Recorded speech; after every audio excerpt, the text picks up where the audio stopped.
ਸੋ ਤੁਸੀਂ ਇੱਥੇ ਇਹਨਾਂ ਦੇ ਹੱਕ 'ਚ ਆਏ ਹੋ ਮਨੀਸ਼ ਤਿਵਾੜੀ ਜੀ ਦੇ, ਕਿੱਦਾਂ ਦਾ ਉਤਸ਼ਾਹ ਜੀ? ਦੇਖੋ ਜੀ ਉਤਸ਼ਾਹ ਤਾਂ ਤੁਹਾਡੇ ਸਾਹਮਣੇ ਹੈ ਜੀ। ਯੂਥ ਪੂਰਾ ਹੁਮ ਹਮਾ ਕੇ ਪਹੁੰਚ ਰਿਹਾ ਹੈ ਤੇ ਜਦ ਤੱਕ ਪ੍ਰਿयंका ਗਾਂਧੀ ਨਹੀਂ ਆਉਂਦੇ ਹੈਗੇ ਉਸ ਟਾਈਮ ਤੱਕ ਸਭ ਨੇ ਬੈਠਣਾ ਹੈ। ਜਦ ਆ ਜਾਣਗੇ ਤਾਂ ਉਹਨਾਂ ਦੇ ਨਾਮ ਦੇ ਨਾਅਰੇ ਵੀ ਲੱਗਣਗੇ ਤੇ ਭੀੜ ਦੇਖ ਕੇ ਸਾਨੂੰ ਲੱਗ ਰਿਹਾ ਕਿ ਜਿੱਤ ਤਾਂ ਸਾਡੀ ਪੱਕੀ ਹੈ ਜੀ। ਤਿਵਾੜੀ ਸਾਹਿਬ ਦੇ ਜੋ ਵੀ ਪਹਿਲੇ ਕੰਮ ਕਰੇ ਹੋਏ ਆ ਉਹ ਸਭ ਦੇ ਸਾਹਮਣੇ ਹੈ ਜੀ। ਤੁਸੀਂ ਕੀ ਕਹਿਣਾ ਚਾਹੋਗੇ? ਤੁਸੀਂ ਵੀ ਨੌਜਵਾਨ ਹੋ, ਇਹਨਾਂ ਦੇ ਨਾਲ ਮੋਢੇ ਨਾਲ ਮੋਢਾ ਲਾ ਕੇ ਪਹਿਲੇ ਦਿਨ ਤੋਂ ਤੁਰ ਰਹੇ ਹੋ। इधर घुमाओ इन्हां तो पुछो इन्हां हाँ जी हाँ जी ओ जा यार। हाँ जी कैसा लग रहा है जी? आज प्रियंका जी आ रहे हैं और मनीष तिवाड़ी जी के हक में यहाँ पे रैली हो रही है, कैसा लग रहा है? बहुत बढ़िया लग रहा है जी।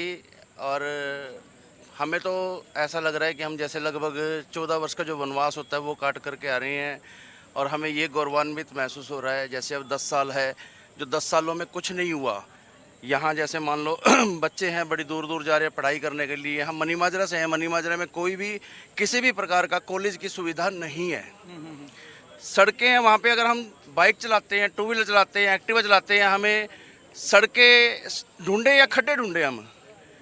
और सड़कों के अंदर चलाते चलाते हमें ये हो चुका है कहीं सलेंसर के जो नट बोल्ट है वो ढीले हो गए हैं। रोज़ मिस्त्री के पास रोज़ बाइक लेकर के जाना पड़ता है। अब हमें ये लगता है, हमारा गुस्सा कई दफ़ा मिस्त्री पे उतर जाता है। हमें ये लगता है कि मिस्त्री ने कुछ किया ही नहीं। हम तो इस मुखालफत में हैं कि मिस्त्री ने कुछ किया ही नहीं और बार बार खड्डों की वजह से हमारी एक्टिवा, हमारी बाइकें, हमारी कारें ख़राब हो जा रही है। कितनी लीड से आप जिताओगे आप अगर मनीष जी की बात करें? देखो, अगर देखा जाए तो ये तो जनता जनार्दन के हाथ में। हम उम्मीद करते हैं कि मनीष तिवारी ज़्यादा से ज़्यादा वोटों से जीतेंगे और बड़ी भारी वोटों से जीतेंगे। और अलायंस गठबंधन की सरकार जैसे ही चंडीगढ़ में मनीष तिवारी जीतेंगे तो सेंटर में जो सरकार है वो भी अलायंस गठबंधन की आएगी। और तिवारी जी बड़े भारी पद पे मंत्रालय, उनको बड़ा भारी पद का मंत्रालय उन्हें मिलेगा। हम ये भी अपने आप को मानते हैं, ये झूठ नहीं है। चंडीगढ़ से जो भी जीता है उसी की वहाँ आगे सरकार बनी है। जैसे पवन बंसल जी बने थे तो सरकार सेंटर में कांग्रेस की बनी थी। पिछले 2 बार किरण खैर जी यहाँ से 2 बार जीते हैं, लगातार 2 बार बीजेपी की सरकार बनी है। अब की बार अलायंस का कैंडिडेट मिला है चंडीगढ़ को, तो अलायंस की सरकार सेंटर में भी बनेगी। चाहे 307 चाहे 303 सीटें टोटल आए, सीटें चाहे जितनी भी आए, हमें पूरी उम्मीद है कि अलायंस की ही सरकार बनेगी। धन्यवाद जी, थैंक यू। सो की कहना? हाँ जी हाँ जी रोल। हाँ जी, क्या नाम है जी आपका? सतबीर सिंह सांगवान जी। मैं किसान सेल का चेयरमैन चंडीगढ़ का और हरियाणा कांग्रेस का प्रवक्ता हूँ, राहुल जी का न्याय योद्धा हूँ। और ये जो आप लेके आए हैं हल, किस लिए लेके आए? प्रियंका जी को गिफ्ट देना? प्रियंका जी को गिफ्ट करने के लिए आया था जी। किसान सेल का चेयरमैन होने के नाते ये किसानी को, खेती किसानी को रिप्रेजेंट करता है। हाँ जी। और ये सिक्योरिटी पर्पज से इन सिक्योरिटी वालों ने मना कर दिया कि भाई हमें अंदर नहीं ले जाने देंगे। अगर आप चंडीगढ़ की बात करें, मनीष तिवाड़ी यहाँ पे सांझे उम्मीदवार हैं, तो कैसे देखते हैं आप उनको? मतलब कितनी लीड से जीत सकते हैं? लाखों मतों से जीतने जा रहे हैं जी मनीष तिवारी जी। चंडीगढ़ के बेटे हैं मनीष तिवारी जी, एक शहीद बाप के बेटे हैं। आज जो प्रियंका जी आ रहे हैं ये शहीद राजीव जी की बेटी हैं और मनीष तिवारी जी भी एक शहीद बाप के बेटे हैं जिनके पिताजी को 1984 में शहीद कर दिया गया था देश विरोधी ताकतों ने, चंडीगढ़ में ही। और ये चंडीगढ़ में पले बढ़े हैं, चंडीगढ़ की स्कूलिंग है इनकी, चंडीगढ़ से इनकी राजनीति की शुरुआत है।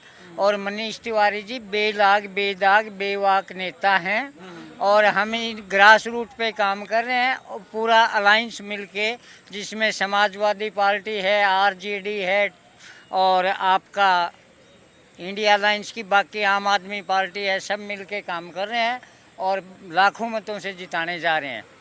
1 जून को किसान हिंदुस्तान का मोदी सरकार की कफन में आखिरी कील ठोकने जा रहा है। एक एक किसान हिंदुस्तान का इसलिए वोट कर रहा है उन 750 शहादतों को देकर वोट करेगा।